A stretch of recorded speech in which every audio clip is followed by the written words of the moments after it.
वर्षभर खांद्याला खांदा लावून काम करणाऱ्या इमानी अशा बैलांप्रती सद्भावना व्यक्त करण्याचा दिवस म्हणजेच आपल्या सर्वांचा बैलपोळा.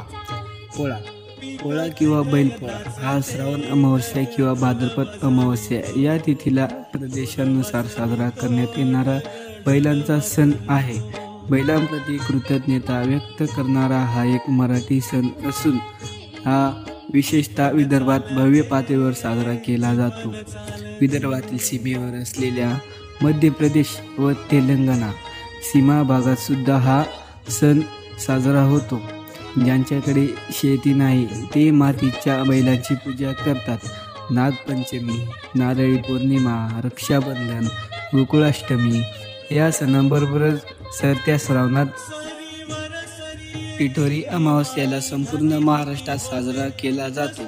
असा सर्जा राजाचा सण म्हणजेच आपला पोळा. हा दिवस बैलांचा विश्रांतीचा दिवस असतो. पोळ्याच्या आदल्या दिवशी बैलांना आमंत्रण देण्यात येते. पोळ्याला त्यांना नदीवर ओढ्यात नेऊन त्यांना अंघोळ घालतात. नंतर चारायला घेऊन घरी आणतात. या दिवशी बैलांच्या खांद्याला हळद व तुपाने शेकतात. याला खांदा शेकणे किंवा खांड शेकणे असे म्हणतात.